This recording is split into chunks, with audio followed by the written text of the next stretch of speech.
Alright, how's it going, y'all? This is my review of the Synology DS1621 Plus, which is one of their 21 Plus NAS models, which I think are a huge upgrade from the previous 19 Plus models for their both 6 and 8 bay options.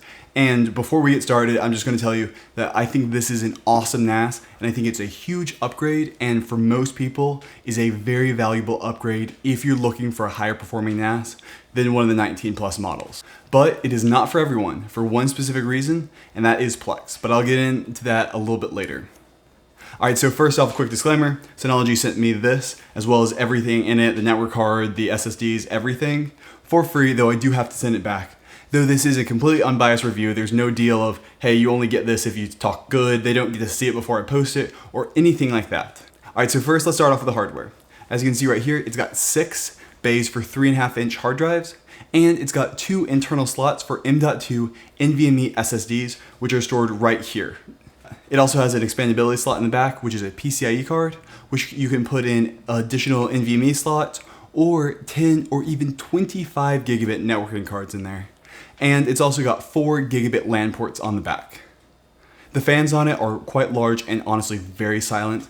Even in their medium speed mode, I was hardly able to hear them.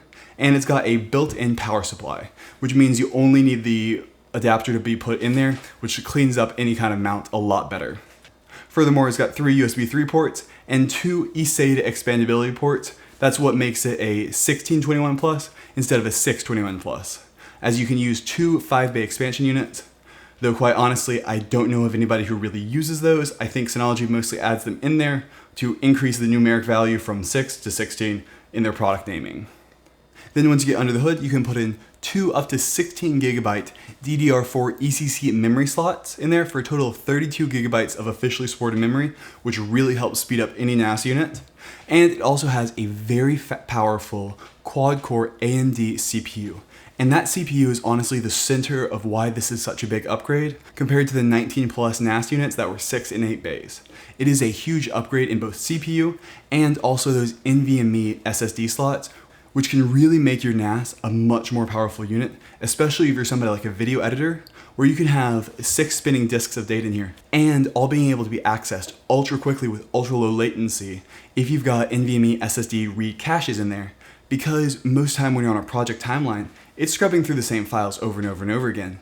And therefore, it doesn't have to go to slow mechanical drives. It can instead grab the files ultra quickly with ultra low latency from the NVMe SSD cache if you have one. And so that really makes using a timeline in Final Cut Pro, Premiere, any editing program so much smoother, especially when scrubbing. And so my experience with this thing has just been awesome, honestly. Ever since I got it out of the box and started running it, I noticed a massive performance increase in terms of how snappy everything was compared to my DS1819 Plus, which is my primary NAS that I've been using. It's because of the CPU, I think. The CPU in here, they have pretty much the same specs, except this is a much more powerful CPU, which means for every single cycle, it's able to do more. And that means it basically performs twice as well on most CPU benchmarks, which is insane. The CPU in here has just made it so much easier to run things in DSM. DSM is so much snappier than it was before. I noticed a significant difference between both running DSM 6 from my DS1819 Plus to this DS1621 Plus. DSM was so much snappier and files just loaded faster. Everything felt a lot faster, and I was really impressed by that. Virtual machines ran a lot better. Everything just ran a lot better because of this upgraded CPU. I would also say that for most people, a 6-bay model is a great place to be, because if you load up with 6, 16, or even now with the new Seagate drives, 18 terabyte drives, you can get an immense amount of storage in this thing. So if you use 16 terabyte drives with an SHR1 array, you'll get 80 terabytes. And so that is just a ton of data that you can stick in a really small desktop unit. I was really impressed by it, and it seemed to just handle everything incredibly well.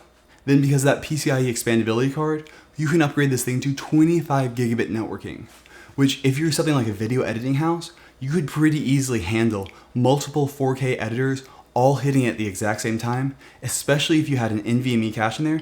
If you had 2 1 terabyte NVMe SSD caches, if they're in a read-only mode, you would be able to have 2 terabytes of your projects all stored in basically 0 latency NVMe storage. That would mean that you could have so many editors scrubbing through a timeline, and there's just so much performance there. I've been really impressed by how high performing this unit was. I was actually able to, using those NVMe SSD caches, saturate 2 10 gigabit SFP plus network connections. I was able to pull data off this thing from 2 gigabytes per second, which is absolutely insane for a device that is in this price point and also has all of these features. Then the other thing that you definitely have to factor into a purchase like this is if you buy this unit, you get Synology DSM. Now obviously you get Synology DSM with any other unit, though I would recommend buying a unit with BTRFS if you can, because Synology's implementation of BTRFS is absolutely phenomenal. It makes everything just run really well, and there's so many great features that BTRFS unlocks, and if you've got a cheaper J model, you probably don't have BTRFS, which honestly is going to keep you from being able to use some of Synology's coolest features. So Synology DSM is actually something you really need to be factoring in when you're looking at which NAS option to buy, especially if you're shopping around outside of Synology. Because I've used a few different NAS providers with their operating systems, and DSM is head and shoulders above anything else I've used. It just works really well. You don't run into errors. Everything just works really easily, and everything just kind of works the way you think it should.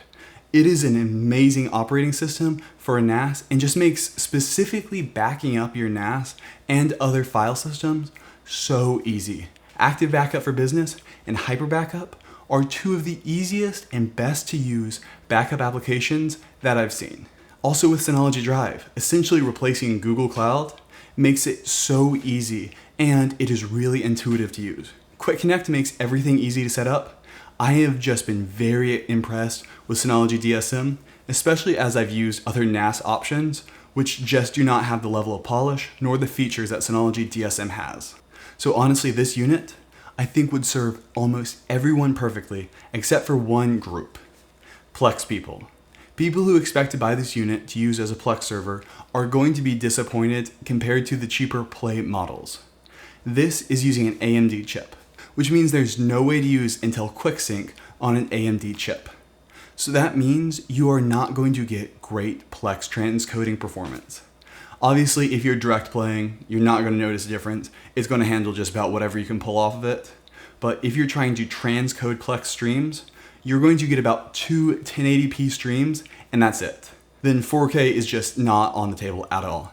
That's because it just doesn't have the acceleration that Intel QuickSync brings into Plex transcoding. So the one group who probably should not be buying this unit are people who are planning on using it to transcode Plex videos and use as a Plex media server. Instead, I would really push those people towards having a Play model. They've got great 4-bay options that'll store a ton of media and have built-in Intel QuickSync, which makes transcoding multiple 4K streams possible on a very cheap unit. Then the other option that a lot of people would have is just to buy a cheap Intel NUC and set that up with Intel QuickSync using the actual server and then using the DS1621 Plus as the actual backend for that. And that gives you the best of both worlds and lets you play around with the Intel NUC and do different things with that. That way you have your media on here and it will serve it up incredibly quickly, and then the NUC is actually in charge of transcoding and sending out the videos. So wrapping up, I will recommend the Synology DS1621 Plus to just about anybody who wants a higher performing NAS, who really wants to be able to put this in office and have a ton of storage in a very easy, cleanly accessible package. It is a great unit, it is incredibly quiet, it just runs really well, and you just don't run into issues with them. I've been incredibly impressed by this, and I'm actually really hoping to be able to upgrade at one point because it is just so much faster than my DS1819 Plus. I've overall been blown away by this unit, and I don't think anybody other than Plex streamers would be at all disappointed if they had this unit. Alright, well that's going to be it for this review. Go ahead and leave any other tutorials you'd like to see me make in the comments below. And also, if you want to start sponsoring the channel, I've got a link for that in the description. You get early access to all my videos as soon as I upload them. Alright, well that's it. Have a good one. Bye.